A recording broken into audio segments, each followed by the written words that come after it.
Hello world, Griff here. I'm not a sportscaster, I have no qualifications, I'm just a guy with a voice. Group D starts play as I write this, so I'm going full on panic mode and blasting through this one as fast as I can. France are the reigning champions and they won the last cup with a roster full of young talent. This time around there's actually even more young talent on the roster. Without a doubt the champs are the team to beat at this cup. Kylian Mbappe used the last World Cup to announce his status as a world-class player.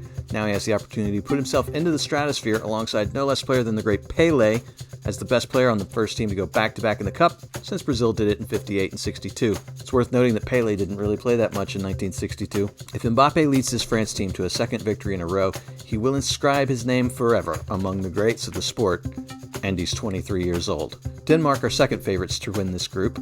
Christian Eriksen's return to the Denmark international roster is an amazing story. The Denmark team have some great talent across the board, and like the Netherlands, they tend to punch above their weight. If they're able to get the job done today against Tunisia, they'll be in a solid position to advance out of the group stage. Keep your eye on them in the knockout rounds if they get there. Tunisia, again, I know little about.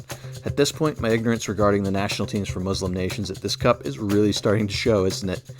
It's not a good look, and after what I saw from Saudi Arabia this morning, clearly I need to be giving these teams a better look down the road.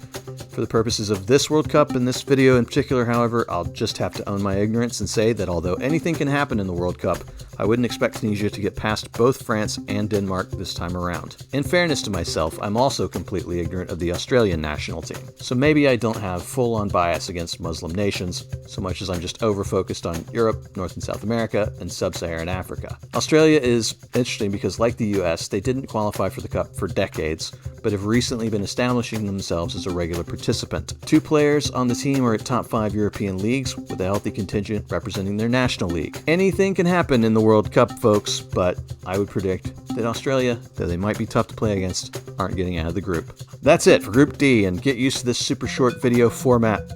Remember to like, subscribe, and comment down below. Pray for peace worldwide, and be kind to others.